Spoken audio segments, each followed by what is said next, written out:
दिल ही तो है, दिल है कि मानता नहीं, दिल एक मंदिर। और दिल के बारे में न जाने कितना कुछ कहा गया है, क्योंकि दिल एक ऐसी चीज है, अगर वो खुश है, स्वस्थ है, तो आप समझिए कि आप बिल्कुल फिट हैं।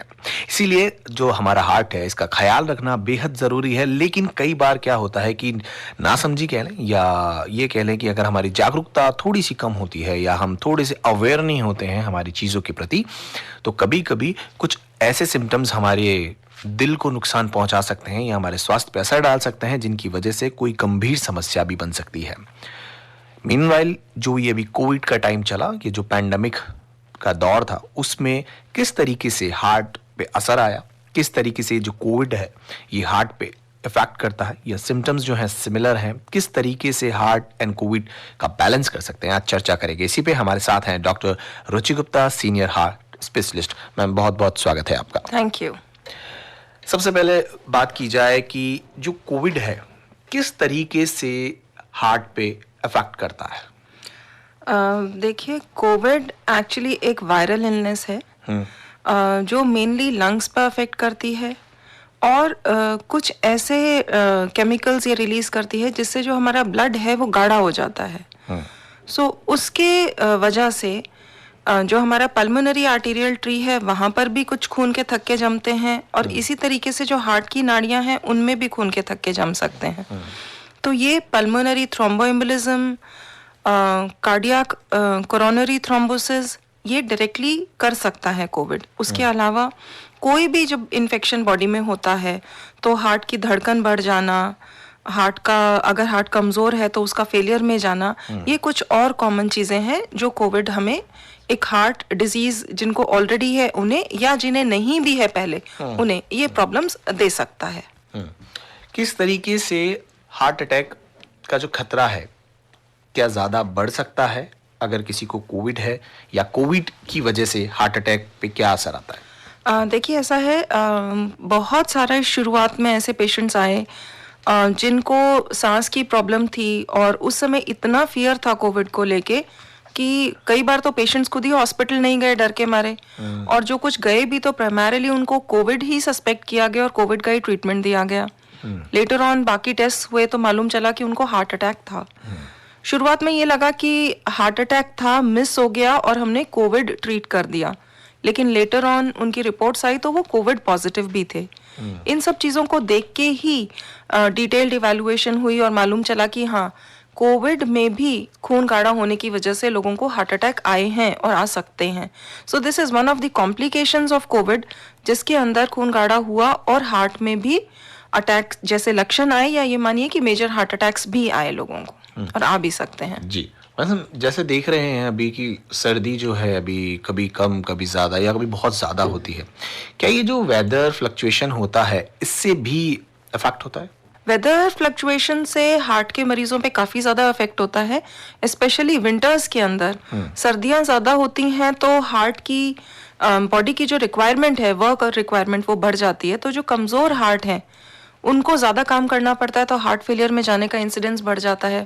और वैसे भी विंटर्स के अंदर हार्ट अटैक भी ज़्यादा बार प्रेसिपिटेट होते हैं।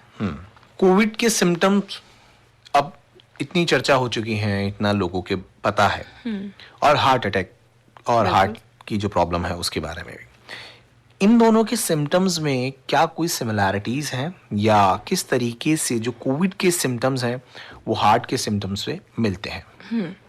देखिए, कोविड में करीबन 60-70% लोगों को तो कोई सिम्टम्स आते ही नहीं हैं, या फिर ये कह लीजिए कि उसके बाद भी करीबन 15% ऐसे लोग हैं जिनको सिर्फ माइल्ड सिम्टम्स आएंगे, हल्का बुखार है, गला खराब है। वहाँ तक कोई भी सिम्टम ऐसा नहीं है जो हार्ट की प्रॉब्लम से मिलता जुलता हो।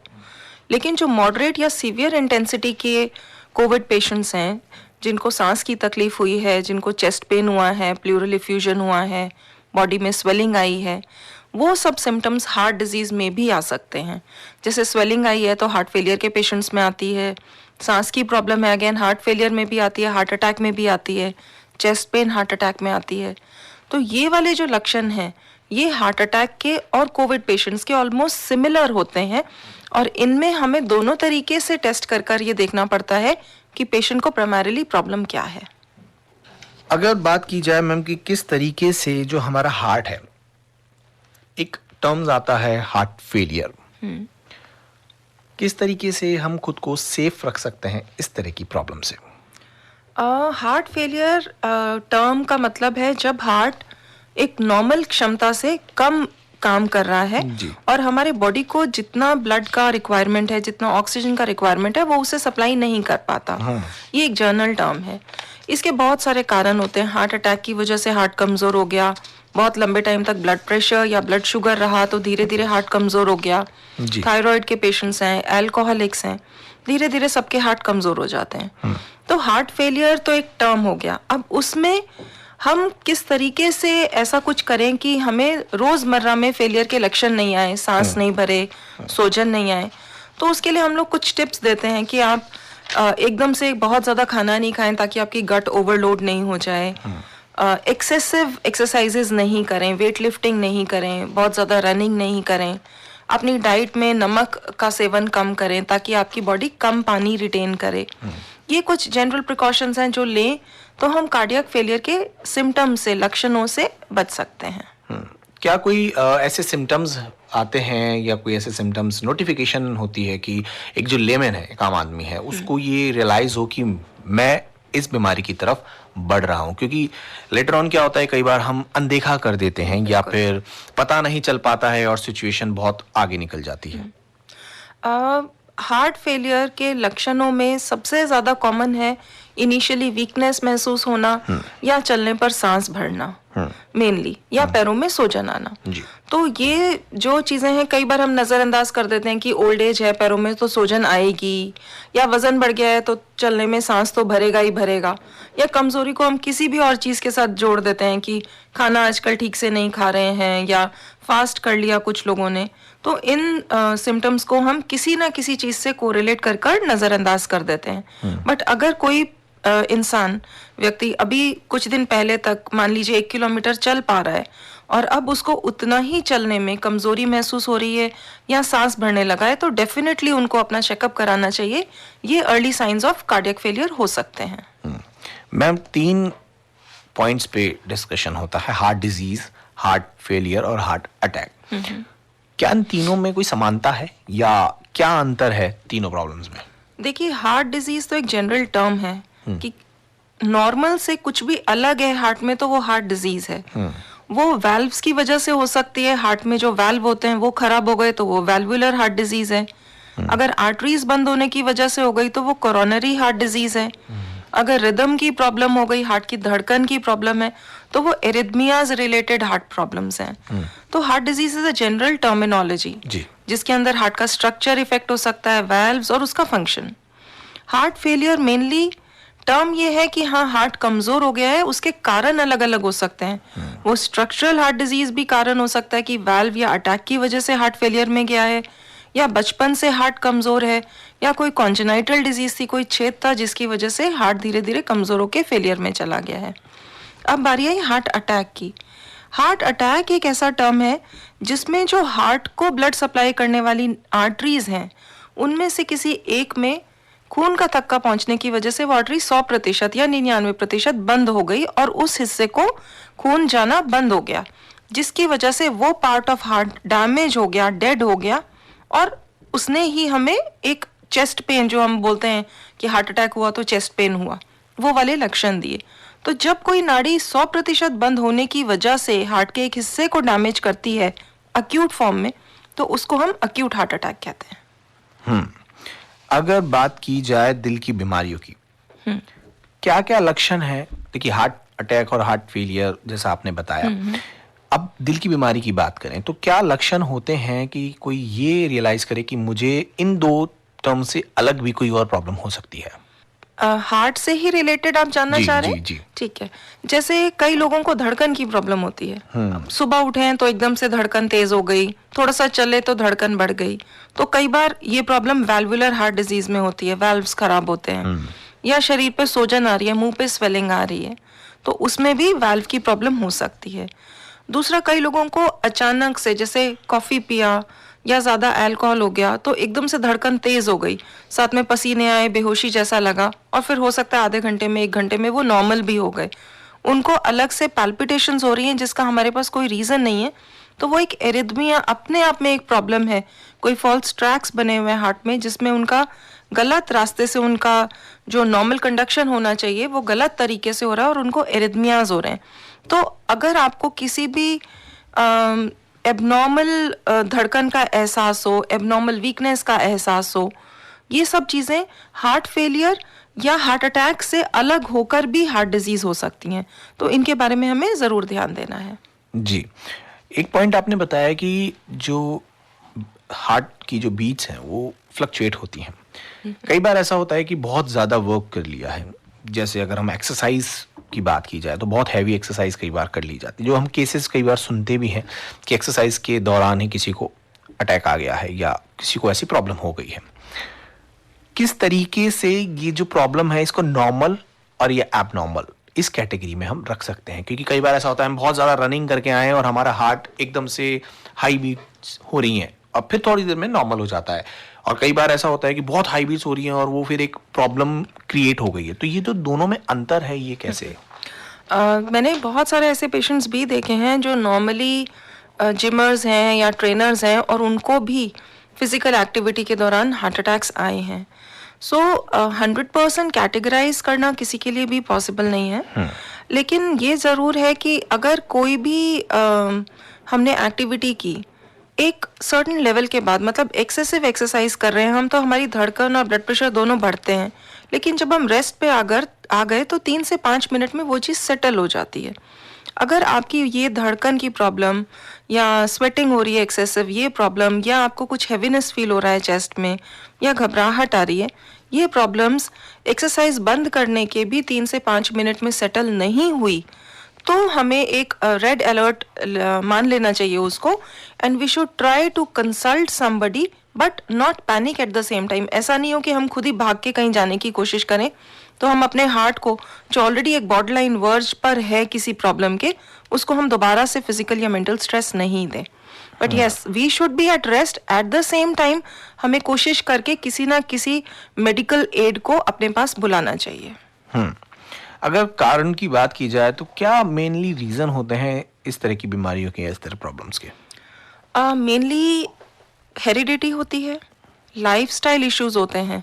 लाइफस्टाइल जैसे हमारा डाइटरी पैटर्न अच्छा नहीं है, हम लोग एक्सरसाइज नहीं करते, हमारा वेट ज़्यादा है, हमारे कोलेस्ट्रॉल लेवल्स हाई हैं, कई लोग बहुत हैबिचुअल स्मोकर्स होते हैं, एक्सेसिवली अल्कोहलिक होते हैं, या they have a family history of diabetes और वो खुद भी यंग एज में डायबिटिक हो गए हैं, स्ट्रेस इंड्यूस्ड ब्लड प्रेशर है, अदरवाइज भी मानसिक तनाव बहुत ज़्यादा है।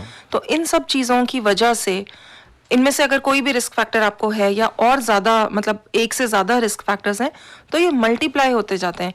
जैसे अगर हमारा सिर्फ कोलेस्ट्रॉल ज़्यादा है तो हम एक नॉर्मल इंसान से 1.5 गुना ज़्यादा हार्ट अटैक के लिए प्रोन हो गए, लेकिन उसके साथ में अगर शुगर भी जुड़ गई तो वो मल्टीप्लाई होकर 5 से 7 गुना ज़्यादा हो जाता है। तो एक एक रिस्क फैक्टर जुड़ता जाता है और हम ज़्यादा एट रिस्क होते जाते हैं हार्ट डिजीज के लिए। तो इन सब चीज़ों का कंट्रोल में होना बहुत ज़रूरी है। बहुत सर, मैम जैसे आपने भी बातचीत में एक बात बताई थी कि किसी के फेस पे अगर स्वेलिंग है या कहीं कुछ प्रॉब्लम है तो वॉल्व की, क्या बॉडी के पार्ट्स अलग अलग, उनमें कहीं पे पेन से क्या हार्ट का कोई रिलेशन होता है? एक जनरल डिक्टम है कि upper half of the body में अगर पेन है तो वो हार्ट की प्रॉब्लम से रिलेटेड हो सकता है। अगर lower part of the body में, लोअर हाफ में, पेट के नीचे वाले हिस्से में अगर पेन है तो वो जनरली हार्ट पर से रिलेटेड नहीं है, नाड़ियों से रिलेटेड हो सकता है, वेसल्स, आर्टरीज, वेन्स से डीवीटी जैसी प्रॉब्लम्स ये सब हो सकती हैं। पर जब हम हार्ट अटैक की बात करें या हार्ट फेलियर की बात करें तो upper half of the body में हमें पेट में एपिगैस्ट्रियम जिसको बोलते हैं, जहाँ एसिडिटी का दर्द होता है, वहाँ पे अगर हमारे को पेन हो रहा है, चेस्ट में भले से राइट में, लेफ्ट में, मिड स्टर्नम में पेन हो रहा है, कंधों में दर्द है, जबड़े में पेन होता है या कानों तक भी दर्द होता है, तो ये सब भी हार्ट से रिलेटेड हो सकते हैं। इनमें से अगर कोई भी प्रॉब्लम आपका एक्सर्शन से बढ़ता है तो इट इटसेल्फ पॉइंट्स टुवर्ड्स कि वो हार्ट से रिलेटेड है and it should be worked up. Radio pink 10.3 FM programme health issues, doctor Ruchi Gupta senior heart specialist हैं हमारे साथ। मैम इन दिनों चर्चा बहुत है कोविड वैक्सीन की, तो कोविड वैक्सीन के बारे में थोड़ा सा बताएं। कोविड वैक्सीन इंडीड बहुत ज़्यादा चर्चा में है, पूरा 1 साल लग गया मेरे ख्याल। हर कंट्री ने और हमारे देश ने भी हर तरीके से कोशिश करके वैक्सीन्स बनाई हैं एंड ऑलमोस्ट हर कंट्री में ही अब लग रही हैं। तो वैक्सीन मेनली किस किस टाइप की होती है और वैक्सीन्स क्या करती हैं, मतलब हमने क्यों बनाया वैक्सीन जबकि हम दवाइयाँ भी दे रहे थे। तो why did we actually come to vaccine? तो वैक्सीन्स में क्या रहता है कि हम किसी भी तरीके से ये चाहते हैं कि इंसान की बॉडी में उस इन्फेक्शन को फाइट करने की क्षमता डेवलप हो जाए। ये वैक्सीन्स का रोल होता है और ये हम दवाइयों के जरिए कर सकते हैं। जैसे एंटीबॉडीज दी गई हैं लोगों को, कईयों को प्लाज्मा दिया गया है जब इन्फेक्टेड थे, उसका रोल यही था। लेकिन वो हमारी बॉडी में लंबे टाइम तक स्टे नहीं करते, उनकी लाइफ होती है। जैसे हमने प्लाज्मा दिया तो वो ऐसा मटेरियल नहीं है जो हमारी बॉडी में स्टे करेगा। हो सकता है वो 5 डेज के बाद उसकी इफेक्टिविटी खत्म हो जाए। लेकिन वैक्सीन्स को इस तरीके से बनाया जाता है कि जो उनके देने के बाद हमारी बॉडी में एंटीबॉडीज डेवलप हों, वो हमारी बॉडी में काफ़ी लंबे टाइम तक रहें। तो जब जैसे हम पहले हेपेटाइटिस का वैक्सीन नहीं होता था, अभी हम लोग जितने भी हेल्थ केयर वर्कर्स हैं सबको हेपेटाइटिस बी का वैक्सीन लगता है, बिकॉज हमको नीडल पंक्चर होने का रिस्क ज़्यादा होता है। तो उसकी जब हमारे को 3 डोजेस लग जाती हैं तो अमूमन 3 साल तक हम सब लोगों के बॉडी में वो एंटीबॉडीज़ रहती हैं और उसके बाद भी उसका एंटीबॉडी टाइटर देखा जाता है। अगर टाइटर हमारी बॉडी मेंटेन कर रही है तो हम रीवैक्सीनेट नहीं होते, टाइटर वैल्यूज़ घटनी शुरू हो जाती हैं तो हम रीवैक्सीनेट होते हैं। सिमिलरली जैसे ये वैक्सीन अभी आएंगे मार्केट में या आ रहे हैं, तो इनका भी यही रोल रहेगा कि ये एंटीबॉडीज़ डेवलप करेंगे जो लंबे टाइम तक सस्टेन करें। कहा जा रहा है कि 3 से 5 साल तक ये जो वैक्सीन्स की एंटीबॉडीज़ बनेंगी वो हमारी बॉडी में रहेंगी। उनके टाइटर्स को हम बाद में देखना शुरू करेंगे, किसकी बॉडी में 2 साल तक रह रही हैं, किसकी बॉडी में 4 साल तक रह रही हैं, और उसके अकॉर्डिंगली ही डिसाइड होगा कि इसके बाद दोबारा से रीवैक्सीनेशन की ज़रूरत है या नहीं। तो मोटी बात यह है कि वैक्सीन्स का रोल है हमारे बॉडी के अंदर एंटीबॉडीज़ बनाना, मतलब एक ऐसे तत्व बनाना जो फाइट कर सकें उसी वायरस को, अगर वो दोबारा से हमारी बॉडी में नाक या मुंह के जरिए घुसने की कोशिश करता है। This is about what is the role of vaccine for us. जी, एक धारणा भी है और बातचीत में भी ऐसा कई बार सुनने में आता है, एक आम लोगों की बातचीत में, कि कोविड हो चुका है, मैं ठीक हो चुका हूं, मुझे क्या वैक्सीन की जरूरत? बहुत अच्छा सवाल पूछा आपने। इनफैक्ट मुझे ऐसा लग रहा है कि जिनको कोविड हो गया उन्होंने तो अब मास्क भी यूज करना बंद कर दिया है पब्लिक में, कि हमें कोविड हो गया तो हमें अब डरने की क्या जरूरत है। जी। लेकिन अगर हम लोग फिजिशियंस, चेस्ट फिजिशियंस, पल्मोनोलॉजिस्ट्स, कार्डियोलॉजिस्ट से बात करें तो बहुत सारे ऐसे पेशेंट्स हैं जिनको कोविड होने के बाद वो दोबारा से कोविड हुआ है, उनको री इन्फेक्ट हुए हैं। तो सेफ्टी हमेशा ही रखनी है। और जहाँ तक वैक्सीनेशन का सवाल है, जो आपको एक बार कोविड हुआ, आपकी बॉडी ने IgM एंटीबॉडीज बनाए और फिर IgG एंटीबॉडीज का एक लेवल बनाया, जिससे इनफैक्ट कई बहुत सारे यंग लोग पोटेंशियल प्लाज्मा डोनर्स भी बने और उन्होंने डोनेशंस भी किए। उसका एक टाइम लिमिट होता है। आपकी बॉडी में जो वो बने हैं लेवल्स, उनके करीबन 3 महीने तक मेंटेन रहते हैं। मतलब 1 to 3 मंथ्स तक आपको दोबारा कोविड फुल फ्लेजेड नहीं होगा, ऐसा माना जाता है, अगर आपकी बॉडी में IgG एंटीबॉडीज उस लेवल तक बने हैं। अगर आपकी बॉडी में IgG एंटीबॉडीज उतने नहीं बने तो आप दोबारा 1 महीने बाद भी वापस से आपको कोविड हो सकता है।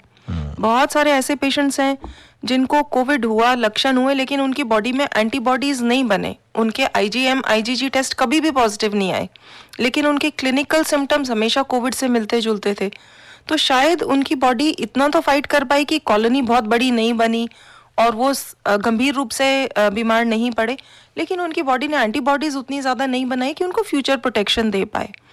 तो ऐसा नहीं है कि हम ये खुद से घोषित कर लें कि हमें एक बार कोविड हो गया तो अब हमें दोबारा होगा ही नहीं या हमें वैक्सीन की ज़रूरत पड़ेगी नहीं। ये patient to patient, person to person vary कर रहे हैं। यंग पेशेंट्स हैं, उनमें कोविड के लक्षण नहीं आए लेकिन उनमें एंटीबॉडीज डेवलप हो गई हैं। बीच की उम्र के लोग हैं, उनमें कुछ लोगों में लक्षण नहीं आए, एंटीबॉडीज डेवलप हो गई, कुछ में लक्षण भी आए और एंटीबॉडीज भी डेवलप हो गई।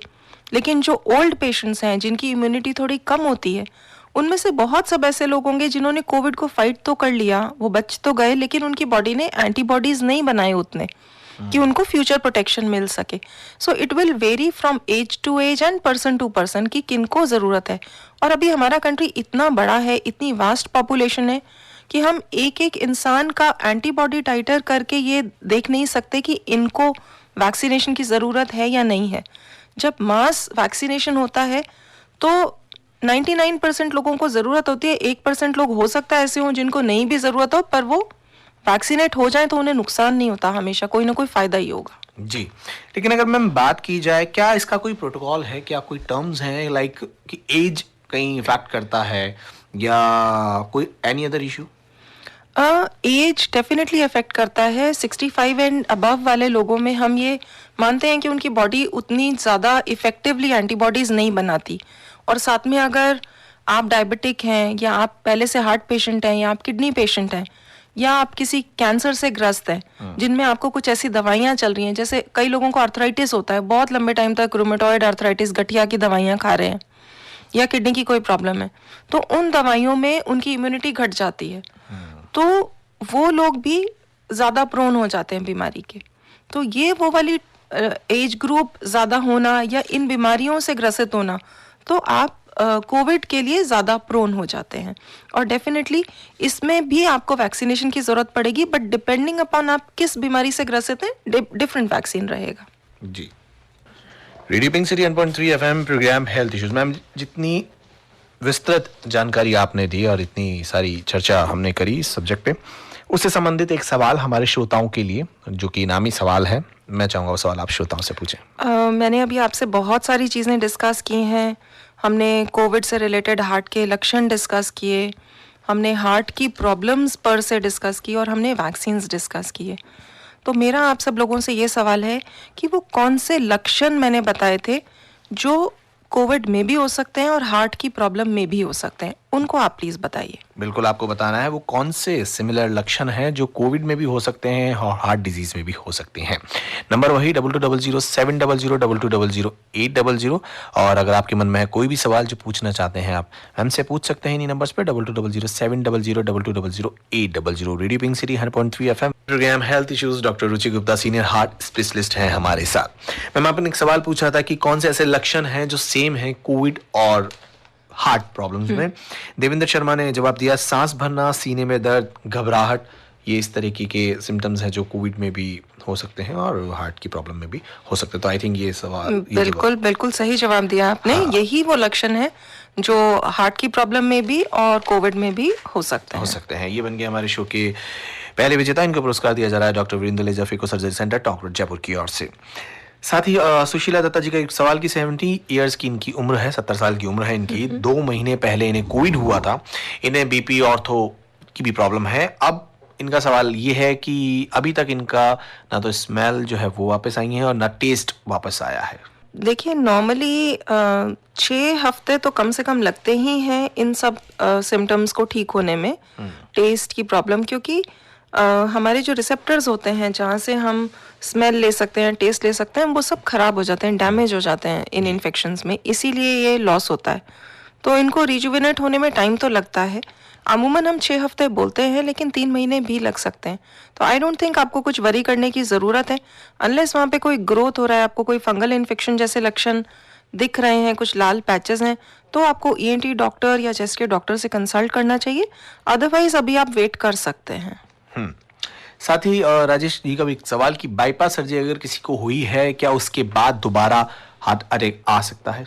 हाँ, बहुत अच्छा सवाल पूछा राजेश जी आपने। बाईपास के बाद भी हार्ट अटैक आ सकता है।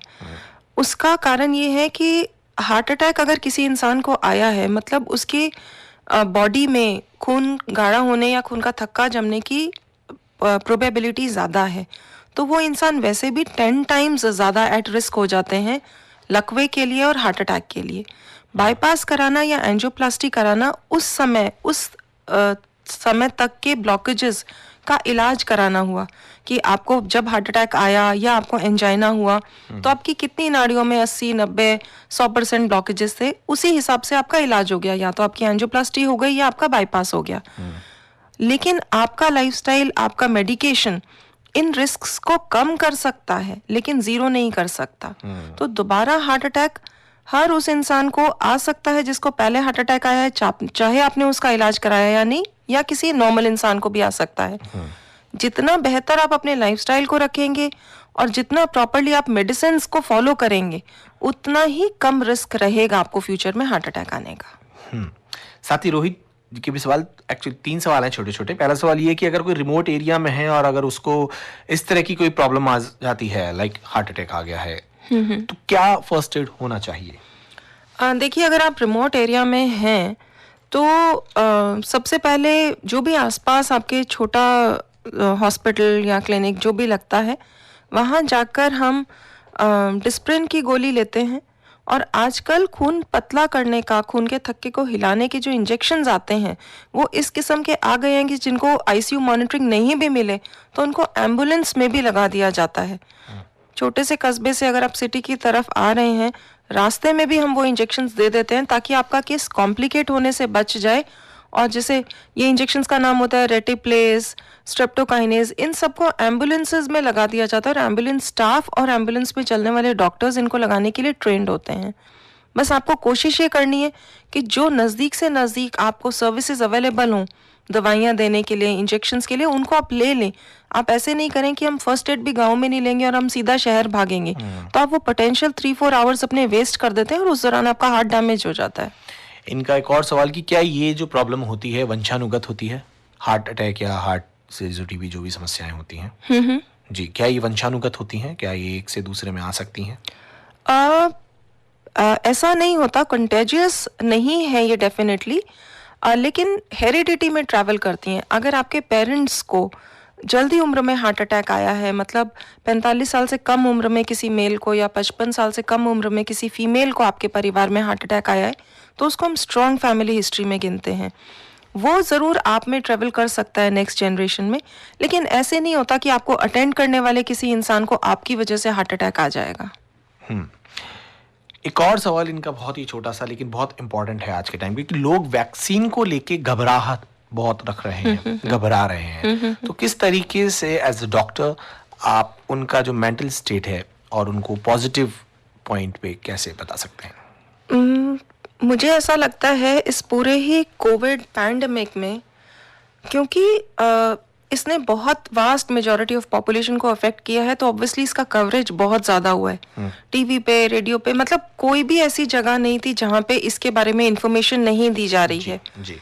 कुछ लोगों ने इस इंफॉर्मेशन को पॉजिटिवली लिया है, कुछ लोगों ने जो पॉजिटिव एस्पेक्ट्स हैं उनको छोड़ दिया है, लेकिन जो डराने वाले एस्पेक्ट्स हैं सिर्फ उनको ले लिया है और वो इसलिए बहुत ज़्यादा घबरा गए हैं। तो अल्टीमेटली है ये वायरल इन्फेक्शन ही। इसको पैंडेमिक इसलिए कहा गया क्योंकि इसका रेप्लिकेशन और ट्रांसमिशन बहुत फास्ट था, एक से दूसरे इंसान को लगना बहुत फास्ट था। अदरवाइज पर से अगर हम इस बीमारी को देखें तो इस बीमारी से मरने वालों की परसेंटेज जो है वो उतनी ही है जैसे किसी और बीमारी में होती है। जैसे अगर आपको मलेरिया होता है तो जिसको सीवियर मलेरिया होता है उसमें भी 100 में से 2 लोग मर जाते हैं। इसी तरीके से इस बीमारी में भी मरते हैं, लेकिन क्योंकि बीमारी बहुत फास्ट ट्रांसमिट हो गई इसलिए एब्सोल्यूट नंबर्स में बहुत ज़्यादा लोग इस बीमारी से ग्रसित हुए और काफ़ी लोग मरे भी हैं। तो वैक्सीन से बचाव होगा, एंटीबॉडीज आपकी डेवलप होंगी, वैक्सीन से डरना नहीं है। अब से पहले भी हम लोगों ने इतने सारे वैक्सीनेशंस करवाए हैं क्योंकि आप लोगों को उनके बारे में डिटेल्स पता ही नहीं थी, आपने उनके बारे में पढ़ा ही नहीं, आपको सिर्फ ये पता था कि ये इंजेक्शन तो लगवाना ही है तो आपने लगवा लिया। इस वैक्सीन के बारे में क्योंकि आपको ऑलरेडी काफ़ी जानकारी मिल रही है, आप टीवी के ज़रिए, अखबार के ज़रिए ये सब कुछ पढ़ रहे हैं, जान रहे हैं, तो आपको ये मालूम है कि अच्छा वैक्सीन के कोई साइड इफ़ेक्ट भी होते हैं, वैक्सीन लगाने से मर भी सकते हैं या कॉम्प्लिकेशन भी होती हैं, तो वो आपको डर पैदा कर रहा है। जबकि ये सिर्फ इसी वैक्सीन से नहीं, ये हर वैक्सीन से होता है और बहुत सारे ऐसे इंजेक्शंस भी होते हैं जिनसे हम मर सकते हैं। लेकिन जब भी कोई चीज़ अल्टीमेटली पेशेंट्स के लेवल तक पहुंचती है तो उसके बहुत सारे ट्रायल्स होते हैं और स्टैटिस्टिकली देखा जाता है कि ये हमें बेनिफिट ज़्यादा दे रही है और इसके रिस्क और कॉम्प्लिकेशंस कम है, तभी उस चीज़ को अल्टीमेटली हम पेशेंट्स के लेवल तक लाते हैं। और इतने सारे हेल्थ केयर वर्कर्स लगवा रहे हैं, अभी तक टचवुड मुझे नहीं लगता कि कोई भी सिग्निफिकेंट ऐसा कुछ ड्रास्टिक या नेगेटिव इफेक्ट किसी में भी देखने को मिला है। तो जैसे ही आम इंसानों को लगना शुरू हो, सब लोगों को लगना शुरू हो, आई थिंक हमें पीछे नहीं हटना चाहिए। जिनको भी लग पा रहा हो वो लगवाएं, इसको अल्टीमेटली फ़ायदा ही होगा। बिल्कुल आगे आना चाहिए और इस तरह की मुहिम में हाथ से हाथ बढ़ा के मिलना चाहिए। रेडियो पिंक सिटी 100.3 FM, अगर आपके मन में है कोई भी सवाल जो पूछना चाहते हैं आप डॉक्टर रुचि गुप्ता से पूछ सकते हैं। इन्हीं नंबर्स पे 220070022200 radio Pink City 100.3 FM, programme health issues, doctor Ruchi Gupta senior heart specialist हैं हमारे साथ। मैम, भवन जी का एक सवाल कि हार्ट पेशेंट कोई लेडी है जो प्रेग्नेंट है, उन्हें किस तरह की सावधानियां रखनी चाहिए? अगर कोई प्रेग्नेंट लेडी हैं जो हार्ट पेशेंट हैं ऑलरेडी, जी। तो अमूमन उनको वाल्व की प्रॉब्लम होती है या उनका हार्ट कमज़ोर होता है, तो देखना पड़ेगा कि ऑलरेडी उनको क्या प्रॉब्लम है। मुझे बताने से ये लग रहा है कि अगर कोई प्रेग्नेंट लेडी है, मतलब चाइल्ड बियरिंग एज में है और हार्ट प्रॉब्लम ऑलरेडी डिटेक्टेड है, तो या तो कोई कॉन्जेनाइटल हार्ट डिजीज़ है, बचपन में कोई छेद बताया जिसका आपने ट्रीटमेंट करा लिया है, या कोई वाल्व खराब था जिसका आपने ट्रीटमेंट करवा लिया है। तो सबसे पहले जब भी ये प्रेगनेंसी टेकअप कर रहे हैं, तो आपके आसपास में जो भी फिजिशियन है या जिन के हार्ट के डॉक्टर से आपने इनका इलाज कराया है, उनके संपर्क में रहें, क्योंकि जो सेकेंड और थर्ड ट्राइमेस्टर होते हैं प्रेगनेंसी में, उसमें हार्ट पर भी लोड बढ़ता है। तो ये देखना ज़रूरी है कि ये इनका जो हार्ट है वो इस लायक है या नहीं कि वो इस स्ट्रेस को या इस लोड को ले पाएगा या नहीं।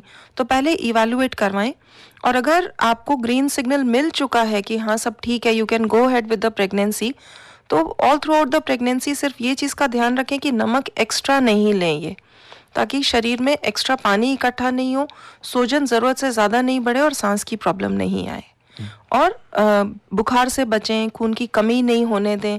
ये कुछ जनरल चीज़ें हैं जो हमेशा ध्यान रखें। जी, साथ ही देवेंद्र जी का एक सवाल कि लास्ट स्वैब में इनको कैंसर डिटेक्ट हुआ था और उसके बाद भोजन की नली में हुआ था। ट्रीटमेंट हुआ, रिकवर हो गया, लेकिन फिर लॉकडाउन हुआ तो ट्रीटमेंट रुक गया और फिर ये जब डिटेक्ट हुआ तो लिवर में ये पाया गया।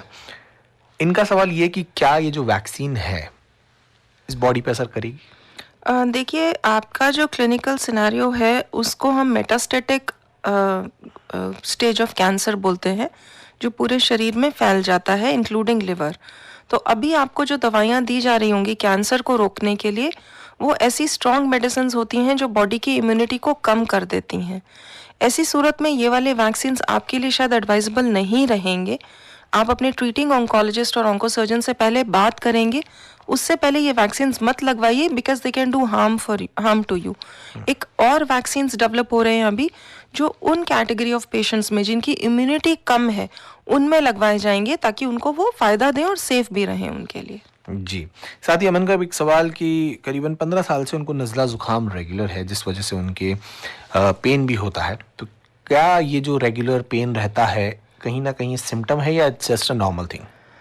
देखिए, नज़ला ज़ुकाम रेगुलर कई लोगों को एलर्जी की वजह से होता है, उसको हम एलर्जी स्पेशलिस्ट को दिखा सकते हैं एंड वो रिकवर हो जाता है।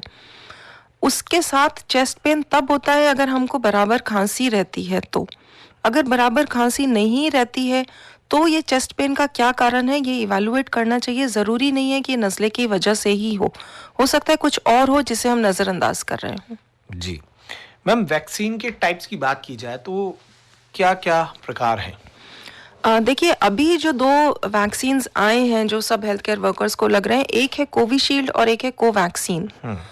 जो कोविशील्ड वैक्सीन है वो लाइव अटेन्यूएटेड स्ट्रेन से बना है, मतलब वायरस को जिंदा को इनएक्टिव फॉर्म में कन्वर्ट कर दिया जाता है ताकि वो बॉडी में जाकर एंटीबॉडीज प्रोड्यूस करे।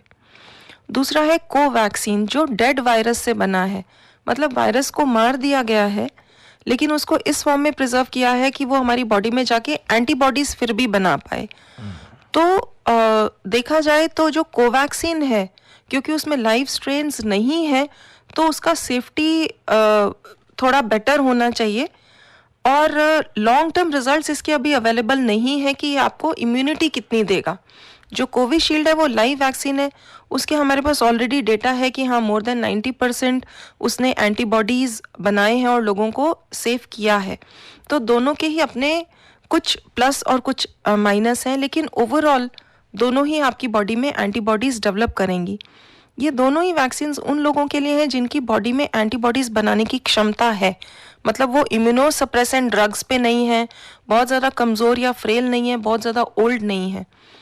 और एक वायरस डेवलप हो रहा है, वैक्सीन डेवलप हो रही है आरएनए वैक्सीन्स, जिसमें ना तो लाइव वायरस है एटेन्यूएटेड फॉर्म में, ना डेड वायरस है। उसके अंदर उन वायरसेस का antigen component in the form of RNA लेके आपकी बॉडी में डाला जाएगा, आपकी बॉडी में एंटीबॉडीज बनाने के लिए। उसका सेफ्टी कोशेंट थोड़ा सा बेटर रहेगा इन वैक्सीन से। आई थिंक जो भी इम्यूनो कॉम्प्रोमाइज लोग हैं वो उस वैक्सीन को लगवाएंगे तो उनके लिए बेहतर रहेगा। जी, radio Bing City 100.3 FM program health issues, doctor Ruchi Gupta senior heart specialist है हमारे साथ। मैम, शो का प्रारूप है कि कौन विजेता हमारे शो के होंगे जिनका सवाल आपको सर्वश्रेष्ठ लगा, जिनके सवाल से और लोगों को भी जानकारी मिली हो। ऐसा कौन सा सवाल आपकी नजर में रहा? बहुत सारे लोगों ने मुझसे सवाल पूछे हैं। जो एक इंफॉर्मेटिव क्वेश्चन था वो ये कि बाईपास के बाद भी क्या हार्ट अटैक आ सकता है, तो ये सवाल मुझे बहुत अच्छा लगा, इसलिए भी क्योंकि बहुत सारे लोगों के दिमाग में ये नोशन रहता है कि एक बार हमने बाईपास या एंजियोप्लास्टी करा ली तो अब हमें कुछ नहीं होगा।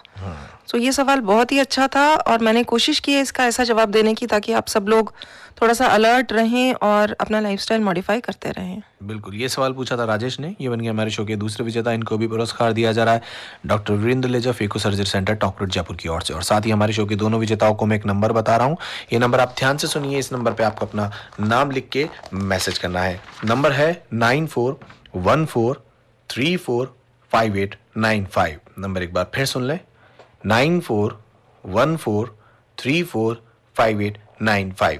इस नंबर पे आपको अपना नाम लिख के मैसेज करना है। मैम, क्या मैसेज देके जाना चाहेंगे, किस तरीके से खुद को फिट रखें, हेल्दी रखें, ताकि दिल भी खुश रहे और हम भी खुश रहें? देखिए, आज रिपब्लिक डे है, तो पहले तो सबको हैप्पी रिपब्लिक डे।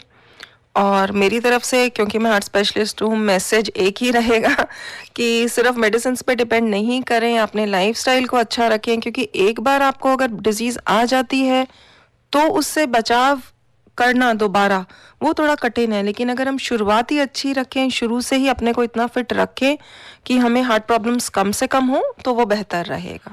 बिल्कुल, खुद को फिट रखना बेहद जरूरी है और साथ ही साथ अपनी जो लाइफ स्टाइल है इसको प्रॉपर सुचारू ढंग से रखें ताकि दिल खुश रहें, हम खुश रहें। बहुत बहुत धन्यवाद स्टूडियो में आने के लिए और इतनी सारी जानकारी देने के लिए। Thank you.